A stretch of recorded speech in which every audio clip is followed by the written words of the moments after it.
ساری رات مرزا محمد کی راہ دیکھی گئی لیکن وہ نہیں آیا۔ اگلا دن بھی اسی طرح گزر گیا۔ شام ہوئی تو لال بی بی نے بہو کے بال کاٹ کر اسے مردانہ لباس پہنا دیا اور کلہاڑی سے مسلح کر کے ہر خطرے کا سامنا کرنے کے لیے تیار کر دیا۔ اب انہیں اس پرختم مقام پر ڈیرا ڈالے 6 روز ہو چلے تھے۔ آنکھیں ہر گھڑی مرزا محمد کی منتظر تھیں اور کان ہر پل اس کی آہٹ پر لگے تھے۔ رشید خان کی روداد میں نے پوری توجہ سے سنی۔ اس کی باتوں پر شبہ کرنے کی کوئی اور وجہ نہیں تھی۔ ہماری اس طویل گفتگو کے دوران رشید کی والدہ لال بی بی اپنی جگہ چوکس بیٹھی رہی۔ اس کا ہاتھ بدستور رائفل پر اور نگاہیں میری حرکات و سکنات پہ تھیں۔ بے حد محتاط اور کسی حد تک قنوتی عورت تھی وہ۔ نیند سولی پہ بھی آ جاتی ہے، مگر اس عورت کو نیند آئی نہ اس نے پہلو بدلا۔ ہاں، رشید خان کچھ دیر بعد لیٹے لیٹے سو گیا۔ نبیلہ بھی کبھی کبھی نیند کی جھونک میں میرے کندھے سے آ ٹکراتی۔ خدا خدا کر کے یہ پہاڑ سی رات کٹی اور سفیدہ سحر نمودار ہوا۔ اجالا پھیلا تو خیمے کے روزن سے باہر کا منظر صاف دکھائی دینے لگا۔ یہاں سبزہ پوش اور برہنہ دونوں طرح کی چٹانیں موجود تھیں۔ کہیں کہیں نیم پختہ زمین پر وہ سوراخ نظر آتے جو خیمے کی چوبیں اکھاڑنے سے پیدا ہو جاتے ہیں۔ ادجلی لکڑی کے ٹکڑے، جانوروں کا فضلہ اور خشک چارے کے ڈانڈے ادھر ادھر بکھرے ہوئے تھے۔ ان چیزوں سے اندازہ ہوتا تھا کہ چند روز پہلے یہاں کسی قافلے نے پڑاؤ کیا ہے اور یہ خیمہ اسی پڑاؤ کی باقیات ہے۔ دن چڑھتے ہی رشید اور اس کی والدہ میں پھر تکرار ہونے لگی۔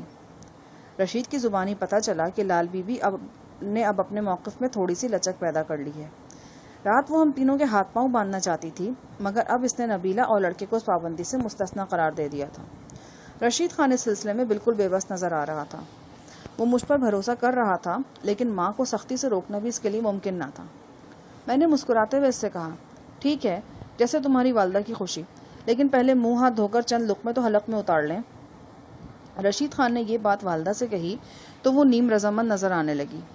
وہ رائفل سر پر تان کر مجھے خیمے سے باہر لائی اور گدلے پانی سے بھرا ایک لوٹا میرے ہاتھ میں تھما دیا۔ ایسے پانی سے منہ ہاتھ دھونے سے بہتر تھا کہ تھوڑی سی اور مٹی رخ بدحال پہ مل لی جائے۔ میں نے آدھے لوٹے سے اپنے شکاری بوٹوں کی کیچڑ صاف کی، باقی آدھے لوٹے کا کوئی مناسب استعمال سوچ ہی رہا تھا کہ اچانک ایک آواز سنائی دی۔ یہ آواز پہلے میرے کانوں سے ٹکرائی اور ایک لمحے بعد لال بی بی بھی اس سے باخبر ہو گئی۔ اس کے ساتھ ہی اس کے جھریوں بھرے چہرے پر اندیشوں کی الغار ہو گئی۔ اس نے اپنے ہاتھوں میں رائفل کو بے پناہ مضبوطی سے تھاما تو کلائی کی پھولی ہوئی رگیں ابھر کر نمایاں ہو گئیں۔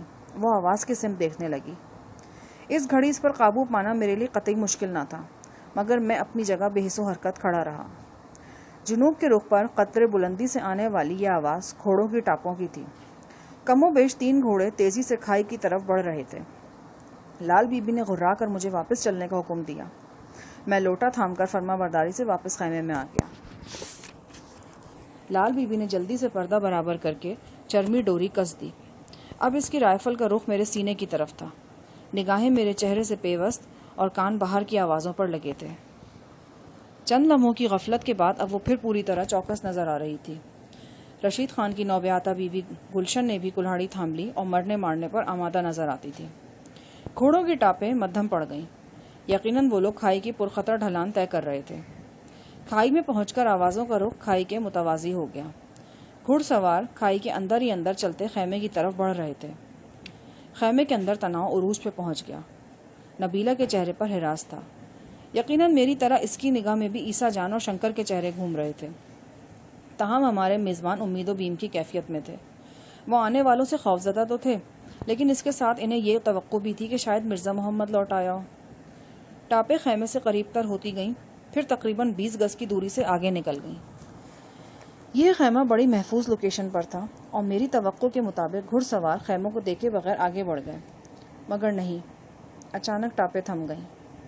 اس کے ساتھ ہی مجھے اندازہ ہوا کہ ہم ایک سنگین غلطی کر چکے ہیں۔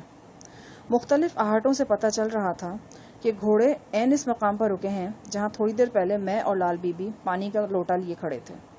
میں نے وہاں شکاری بوٹ دھوئے تھے اور پھر ہاتھ منہ دھونے کا ارادہ کیا ہی تھا کہ باعجلت خیمے میں واپس لوٹنا پڑا تھا۔ خشک زمین پر گرا ہوا تازہ پانی ایک مصیبت کا پیش خیمہ بن گیا تھا۔ اس سے پہلے کہ لال بی بی بات کی تہہ تک پہنچتی، گھوڑے خیمے کے قریب و جوار میں دندنانے لگے۔ گھڑ سواروں کی تعداد 5 سے کم نہیں تھی۔ وہ اونچی آواز میں بول رہے تھے اور خاصے پرجوش دکھائی دے رہے تھے۔